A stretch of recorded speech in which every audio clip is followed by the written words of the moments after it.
Umat Allah yang diberkati Tuhan, dimanapun kita berada, saya percaya kebaikan, kemurahan, dan kasih sayang Allah selalu menyertai dan tidak pernah meninggalkan kita.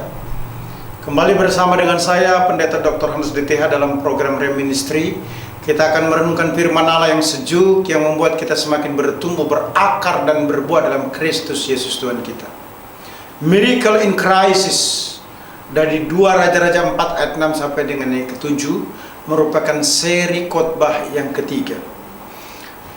Khotbah saya di seri yang kedua terkait dengan tema Miracle in Crisis dicirikan dengan Do the Right Order, sebagaimana dinyatakan dalam 2 Raja-Raja 4 ayat 3 sampai dengan ayat yang ke-5. Di seri khotbah yang ketiga ini, dalam 2 Raja-Raja 4 ayat 6 sampai dengan ayat ke-7, firman Allah menyatakan demikian. Ketika bejana-bejana itu sudah penuh, berkatalah perempuan itu kepadanya, dekatkanlah kepadaku sebuah bejana lagi. Tetapi jawabnya kepada ibunya, tidak ada lagi bejana. Lalu berhentilah minyak itu mengalir. Kemudian pergilah perempuan itu memberitahukannya kepada abdi Allah, dan orang ini berkata, pergilah, jualah minyak itu, bayarlah hutangmu, dan hiduplah dari lebihnya engkau serta anak-anakmu. Dalam 2 Raja-Raja 4 ayat 6 sampai dengan ayat yang ke-7 ini menekankan use the right blessing, atau menggunakan berkat Allah dengan tepat. Miracle in Crisis dimulai dengan come to the right person, datang pada pribadi yang tepat. Kemudian do the right order, lakukan saran dengan tepat, dan diakhiri dengan use the right blessing, menggunakan berkat Allah dengan tepat. Janda dan kedua putranya telah berhasil melakukan saran Elisa dengan tepat, yakni kerja keras dan beriman. Mereka telah meminjam bejana-bejana kepada tetangga, kemudian menyimpannya di rumah dan mengisi dengan minyak. Mujizat pun mulai terjadi dan terus terjadi sampai seluruh bejana berisi minyak, namun minyak dalam sebuah buli-buli tidak habis. Akhirnya, karena semua bejana penuh dengan minyak, maka buli-buli pun berhenti mengeluarkan minyak. Suatu mujizat terjadi sesuai dengan takaran atau persediaan yang kita sediakan. Seperti janda menyediakan sejumlah bejana hingga penuh, dan buli-buli pun berhenti mengeluarkan minyak. Setelah mujizat terjadi, secara manusiawi Elisa sudah tidak dibutuhkan lagi. Namun bagi janda tidak demikian. Janda tetap terkonek dengan Elisa dan memohon petunjuk selanjutnya apa yang harus dilakukan. Sebagai umat Allah, kita harus tetap terkoneksi selalu dengan Tuhan. Lebih khusus dalam pergumulan yang berat. Pemimpin rohani adalah pelayan Tuhan yang Tuhan tempatkan di tengah-tengah kita agar kita tertolong atau terkoneksi selalu dengan Tuhan. Elisa memberikan saran kembali kepada janda agar menggunakan berkat Allah dengan tepat, yakni menjual minyak agar ada uang yang diperoleh untuk melunasi hutang, dan kelebihannya dapat digunakan dengan bijaksana untuk kehidupan yang lebih baik. Ini menunjukkan bahwa mujizat Tuhan mengajarkan kita untuk menjadi pribadi yang bertanggung jawab dalam mengelola berkat-berkatnya, baik berupa uang ataupun kekayaan lainnya. Saudara yang diberkati Tuhan, perhatikan baik-baik. Tuhan Yesus dalam Matius 14 ayat 17, 20 dan 21 memerintahkan untuk mengumpulkan kelebihan makanan 12 bakul dari mujizat 5 roti dan 2 ikan untuk minimal 5.000 laki-laki, tidak terhitung perempuan dan anak-anak. Pertanyaannya, mengapa itu diperintahkan oleh Tuhan Yesus? Karena Yesus ingin mengajarkan untuk menghargai dan menggunakan berkat Allah dengan tepat. Ketika kita diberkati atau mengalami banyak mujizat, maka kita harus tahu mengelola berkat Allah dengan baik. Bagaimana cara mengelola keuangan dengan baik? Secara alkitabiah dimulai dengan kembalikan persepuluhan atau tithing. Maliaki 3 ayat 10 berkata, bawalah seluruh persembahan persepuluhan itu ke dalam rumah perbendaharaan, supaya ada persediaan makanan di rumahku, dan ujilah aku. Firman Tuhan semesta alam, apakah aku tidak membukakan bagimu tingkap-tingkap langit dan mencurahkan berkat kepadamu sampai berkelimpahan?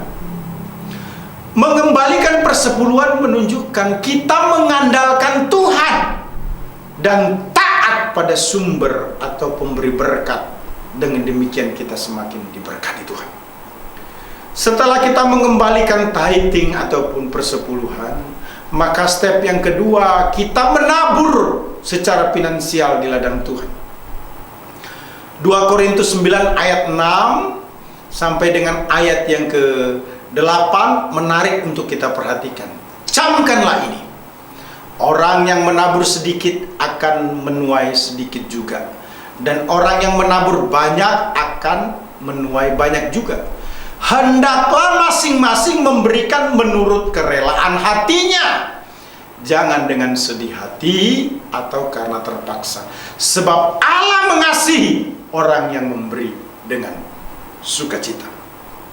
Dan Allah sanggup melimpahkan segala kasih karunia kepada kamu, supaya kamu senantiasa berkecukupan di dalam segala sesuatu, dan malah berkelebihan di dalam berbagai kebajikan.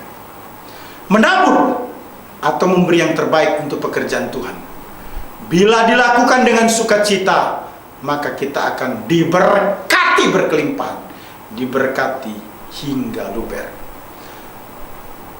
Selanjutnya, apa yang harus kita lakukan setelah kita memberikan tithing, menabur secara finansial? Maka yang tidak kalah penting juga adalah menggunakan keuangan kita dengan skala prioritas.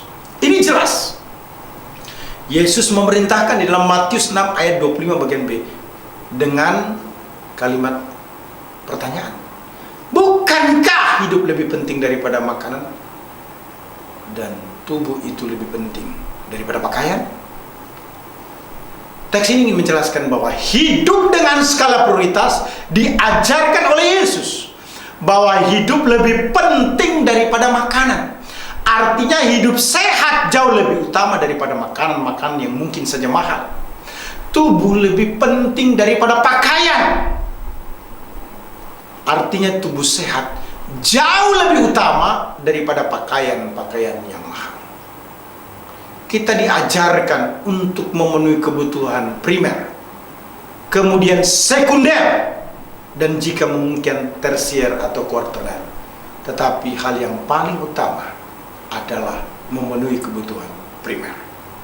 Umat Allah yang diberkati Tuhan Yesus Kristus, use the right blessing, menggunakan berkat Allah dengan tepat, dimulai dengan mengembalikan tithing, menabur finansial di ladang Tuhan, menggunakan uang dengan skala prioritas.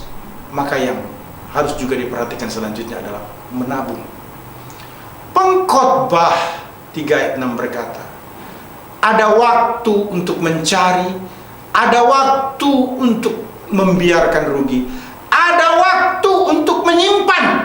Perhatikan, ada waktu untuk menyimpan artinya menabung, ada waktu untuk membuang. Umat Allah yang diberkati Tuhan Yesus Kristus, ada krisis, ada tekanan, ada kesusahan, ada kesulitan, pasti ada mujizat. Alami terobosan di tengah-tengah krisis ini. Ada 3 hal yang perlu kita lakukan. Pertama, datang kepada pribadi yang tepat. yakni kepada Tuhan. Yang mungkin saja kita membutuhkan hamba Tuhan untuk menolong kita bersekutu dengan Allah atau membangun fellowship, hubungan dengan pemimpin ataupun orang-orang yang rohani. Yang kedua, melakukan saran dengan tepat. Saran sesuai firman Allah, harus bekerja keras dan beriman bahwa Tuhan pasti tolong, bahwa Tuhan pasti memberkati saya. Yang ketiga, menggunakan berkat Allah dengan tepat, yakni bertanggung jawab atas masalah ekonomi, keluarga maupun pelayanan.